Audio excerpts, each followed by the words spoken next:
হেই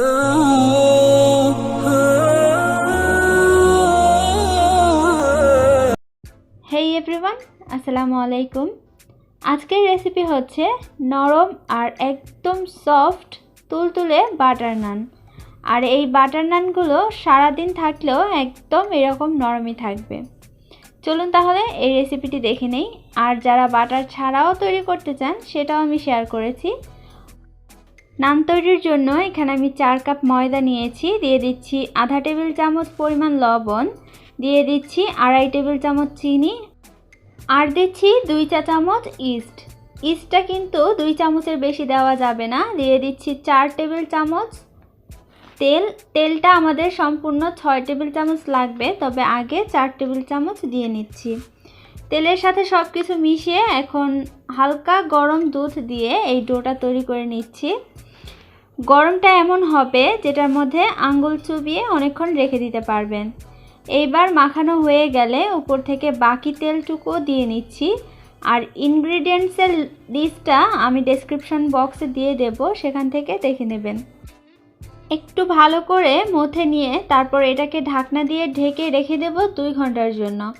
যদি গরম থাকে তাহলে কিন্তু খুব তাড়াতাড়ি এটা ফুলে যাবে। 2 ঘন্টা পর দেখুন এটা ফুলে 3 গুণ হয়ে গেছে। এবার এটাকে আবারও চাপিয়ে এইভাবে খুব ভালো করে একটু মথে নিতে হবে।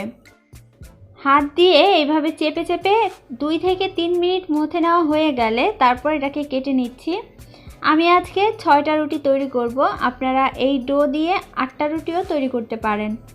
এবার একটার উপর এরকম শুকনা ময়দা ছড়িয়ে আমি রুটি বেলে নিচ্ছি। ময়দাটা অল্প পরিমাণে দিবেন, নয়তো রুটিটা কিন্তু ভাজার সময় পুড়ে যাবে। এই তো একটা রুটি বেলা হয়ে গেছে। এদিকে আমি তাওয়া বসিয়ে নিয়েছি, তাওয়ার মধ্যে রুটিটা দিয়ে দিচ্ছি আর ঢাকনা দিয়ে ঢেকে দিয়েছি। ঢাকনা দিয়ে ঢেকে 1 মিনিট রান্না করার পর তারপর এটাকে আবার উল্টিয়ে দিচ্ছি। আপনারা চাইলে কিন্তু ঢাকনা ছাড়াও এই রুটিগুলো তৈরি করে নিতে পারেন, তবে ঢাকনা দিলে রুটিগুলো তাড়াতাড়ি হয়। আরেকটা জিনিস খেয়াল রাখবেন, রুটি ভাজার সময় চুলার আঁচটা কিন্তু একদম লোতে থাকবে।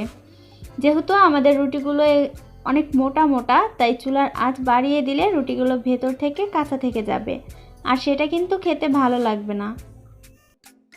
একটা রুটি হয়ে গেছে। সবগুলো রুটি আমি একইভাবে ভেজে নিয়েছি। আমি এখানে রুটিগুলোর উপর নামিয়ে তারপর বাটার ব্রাশ করে নিয়েছি। আর আমি বলেছিলাম বাটার ছাড়াও রুটি খাওয়া যায়, আর বাটার আপনারা চাইলে রুটিগুলো নামিয়ে বাটার ছাড়াও পরিবেশন করতে পারেন, তবে বাটার দিলে রুটিগুলো খেতে কিন্তু বেশি ভালো লাগে। আশা করছি আজকের এই রুটির রেসিপিটাও আপনাদের কাছে একদম সহজ লেগেছে। আজ এ পর্যন্তই। সবাই অনেক ভালো থাকবেন, সুস্থ থাকবেন।